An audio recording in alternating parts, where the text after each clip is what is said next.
शायद आप किसी राजनीतिक कार्यवश आए हैं। मेरे लायक जो काम हो वह बताइए। सालेह ने कहा, कोई राजनीतिक कार्य नहीं था, केवल आपके दर्शन की इच्छा थी। हाँ, एक व्यक्तिगत कार्य भी था। यदि आप मेरी बात को ध्यानपूर्वक सुनना चाहें तो मैं निवेदन करूं। समंदाल के बादशाह ने हंसकर कहा, जरूर कहिए, कहिए, आपकी क्या सेवा करूं। सालेह ने अपने सेवक के हाथ से रत्नों का संदूकचा लिया और समंदाल के बादशाह से कहा, मेरी ओर से यह तुच्छ भेंट स्वीकार करें। बादशाह ने प्रसन्नतापूर्वक भेंट को स्वीकार किया।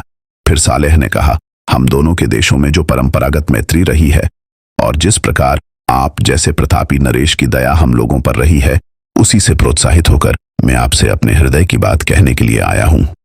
आपका मन अति स्वच्छ है और आप किसी की प्रार्थना नहीं टालते, इसीलिए मैं निवेदन कर रहा हूं कि मेरी बहन का नाम गुल अनार है। बहुत दिन पूर्व उसका विवाह ईरान के सम्राट के साथ हुआ था। उसका एक बेटा है जो इस समय ईरान का सम्राट है। वह न केवल अतीव सुंदर है, अपितु प्रत्येक प्रकार की विद्याओं और कलाओं में भी निपुण है।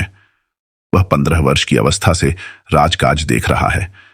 अब वह विवाह योग्य हो गया है। मेरी आपसे सविनय प्रार्थना है कि आप उसे अपने दासत्व के लिए स्वीकार करें और अपनी अद्वितीय पुत्री जवाहर का विवाह मेरे भांजे बद्र के साथ कर दें। समंदाल देश का राजा अभी तक तो बड़ा शालीन रहा था, किंतु यह सुनते ही उसका चेहरा और आंखें लाल हो गईं। सालेह का हृदय कांपने लगा।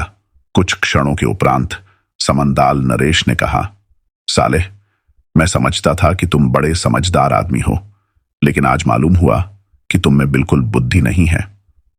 मैंने सौजन्य के नाते तुम्हारी अभ्यर्थना अवश्य की, किंतु इसका यह अर्थ तो नहीं है कि तुम्हें अपनी बराबरी की हैसियत दे दूं।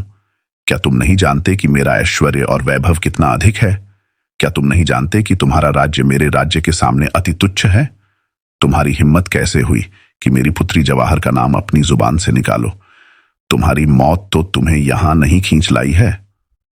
सालेह ने घबरा कर कहा, शायद आपने मेरी बातों का अर्थ ठीक नहीं समझा। मैं बूढ़ा आदमी हूं, मैं अपने लिए जवाहर को नहीं मांग रहा।